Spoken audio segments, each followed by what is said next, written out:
Hello, welcome to High Time, the cookery show where the cooking isn't even, all that important because we're just doing simple food and asking the big questions. My name is Matt, his name is Ulton. Hello! And this week we're making the most simplest ever of cookies to make. If you've never ever baked a cookie before and you've no experience in baking cookies, then you might be a rookie.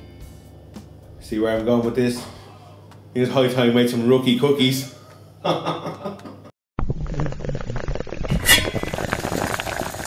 So, this is so simple. I've already got the ingredients measured out. This is what's known, or what I know as, a 3-2-1 dough. We've got 3 parts flour, 2 parts sugar, and 1 part unsalted butter. 3-2-1.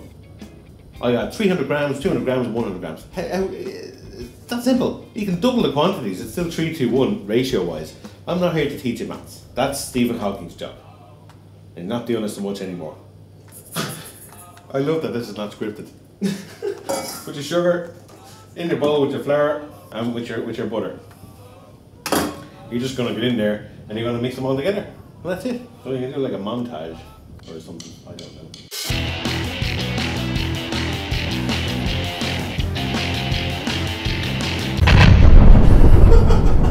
We really need to watch where the conversation goes while I'm doing this, because the textures I'm feeling in my fingers wouldn't be entirely unsexual. I mean, there's compilations out there of Nigella Lawson making stuff. Sweet mother, how is she allowed to get away with it? But if I did that, and I'm sure there's a market on the internet for people like me making those kinds of noises. I just haven't explored it in its completeness yet. But if I ever found a site, rest assured I'd be on there making a bob or two. You know what I've just realised? You know all that advice I gave you about the dough and how it's so simple, even a moron could do it? Well, it looks like I'm not a moron because I can't do this. So I don't mind admitting that when I said 3-2-1, I got things all mixed up. Right? Because what it's supposed to be is 3 parts flour, 2 parts butter, 1 part sugar. So what we're going to have is fine. So this has gone from a 3-2-1 dough to a 3-1-2 dough. It's going into a 3-something-something dough, and I might throw an egg in there as well. I think you're going to bleep it out, but f***ing cookies. The reason I'm going to add an egg is because I got the ingredients wrong. If I put more butter in there, it's just going to make it for a kind of, more of a shortbread, like a butter biscuit. That's not what I'm going for. This is not. I'm going to put an egg in. I'm going to put an egg in and see what that does. I'm not a baker. I'm barely a chef. There's more butter in there. Let's see what kind of feelings this conjures up. It's wet. Like on other shows, they'd have like a big stand mixer, and this would be going in with the dough hook. I'm old school, which is an old Irish word for poor. This dough's not going well. It's really not. I've done this before. I feel like that there's always a moron on the Great British Bake Off who's like, oh, I'm pregnant all week. I don't know why this is going wrong. I'm having that kind of a moment now. What's her name? Kim, Aggie, what's her name? Mary Berry. She wouldn't be impressed with this. Kim Aggie. I don't know. She's a lady of an older persuasion who's on the TV. So the more you work it, the more it'll come together. It is taking a lot longer than how it's gonna take. Keep it going. We're going to put it out onto a floured work surface, as they say in the business. We're just going to work it. This is as close to the likes of a binging with Babish you're ever going to get out of us. It's me actually making a biscuit dough. Because let's face it, he wouldn't have had to improvise halfway through making a simple 3-2-1 dough. He probably would have got the ratios right anyway. It's at this point that you also remember you need to put your chocolate chips and your hazelnuts into the dough. I mean, it's just biscuits, lads. We've done more complicated stuff. So I'm just going to knead in my chocolate chips first, which I've also got some vanilla essence in a little bowl there. That's just going to give it a little something. By the way, if you're allergic to nuts, sucks for you. I used to love going into a shop and buying, roasted hazelnut and chocolate chip cookies. Some of my favourite things. Can't get them anymore now. Now it's all just chocolate chip. Because I got no allergy. I don't. I like nuts.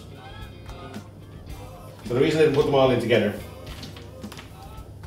are twofold. One is because I forgot, and also I've worked with this dough enough to know that if you put too much in together and it's too late to work it out, you're going to have a horrible dough that kind of doesn't stick together.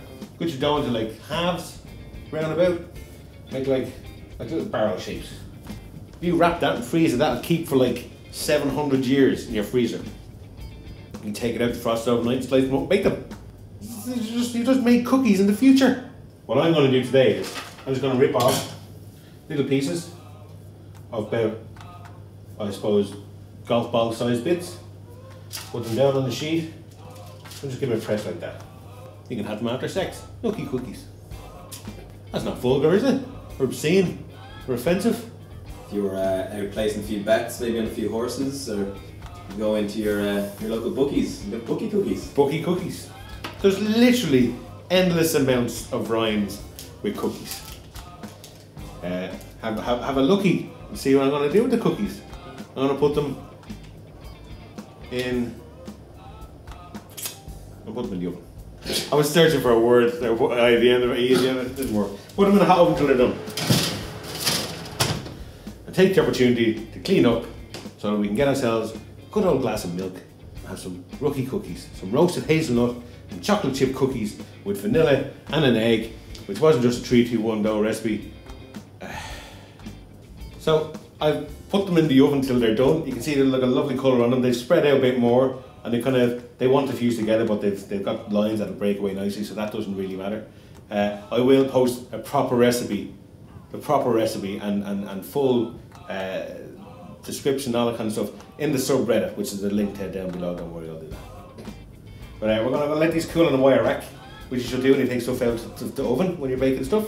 And we're going to come back and taste these. So thanks very much for watching. As I say, we're having a blast doing these videos. So if you like it, give us a like and a subscribe and mash the bell there as well. And yeah, thanks very much. It's high time we had some cookies and milk, Ulton. You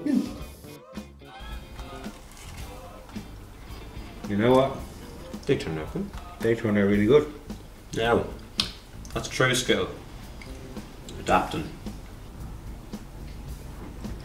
Now, if you're going to make these every time you won like a prize in something, they'd be your lucky cookies.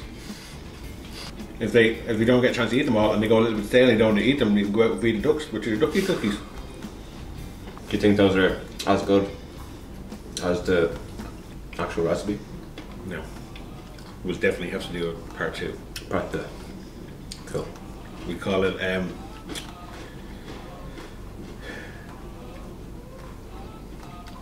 Rookie Cookies Part 2.